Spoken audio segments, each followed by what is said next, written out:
Je ne suis pas en train de dire que la victime est responsable de ce qu'elle subit. Ce qu'elle vit est réel. La douleur est réelle. Mais si tu veux t'en sortir, il y a quelque chose que tu dois voir. Et ça, c'est pas évident. Et crois-moi, je suis passé par là. On parle beaucoup du pervers narcissique. Mais on ne parle jamais de la position de la victime. Et je vais être très clair. La victime ne contrôle pas, mais elle influence la relation sans s'en rendre compte. Elle s'adapte, elle change pour que ça passe, elle évite de déranger. Parfois, elle organise, elle demande à tout le monde autour de mettre une bonne ambiance pour que la personne arrive et dans des bonnes conditions, sauf que ça marche jamais.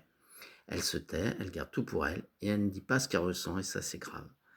Et elle attend, elle espère un jour que ça se change et elle pense qu'un jour, ça ira mieux. Elle espère enfin d'être reconnue et elle espère enfin d'être aimée à sa juste valeur. Et tout ça, c'est pas du hasard, c'est une façon de se protéger. Parce que dire non, ça fait peur. Parce que poser le problème sur la table, c'est prendre le risque de dire je vais finir tout seul. Et parce que se confronter, ça fait toujours peur.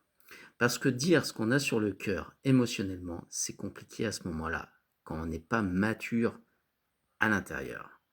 Émotionnellement, si t'es pas mature, ça marche pas. Parce que dire j'aimerais que tu m'aimes de telle façon, ça demande d'être vulnérable et ça demande beaucoup de courage en même temps. Donc oui, elle agit sans s'en rendre compte. Pas pour faire du mal, pour éviter cette souffrance justement. Et en évitant, elle maintient la situation. Vous avez compris le stratagème? Et c'est pour ça que je dis exprès victime. Et c'est là que ça se joue. Parce que tant que tu vois l'autre comme le problème, tu restes coincé. Mais le jour où tu vois que ce que tu vis, c'est ce que ton corps à toi y rejoue, vu que moi je travaille toujours sur le corps, tu récupères quelque chose. Si tu comprends ce que ton corps rejoue, tu récupères la situation. Tu n'as plus besoin que l'autre change. Tu vois ce qui fonctionne en toi. Tu vois ce qui s'est mis en marche quand l'autre t'active, quand l'autre te dit des choses et que ça te touche.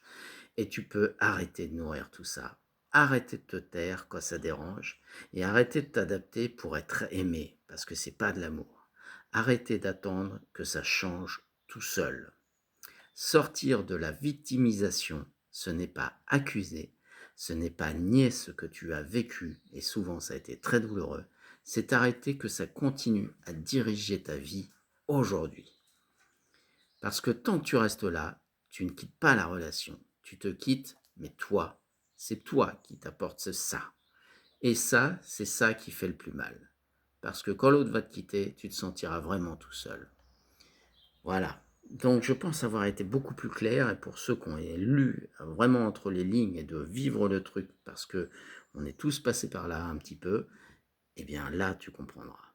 Voilà. Donc je suis Laurent Chrétien, lecteur de corps, je lis en toi comme on pourrait lire une partition de musique par exemple. Et donc si tu as besoin et si ça t'interpelle, tu t'abonnes, tu laisses un commentaire, on en discute et toujours dans la bienveillance.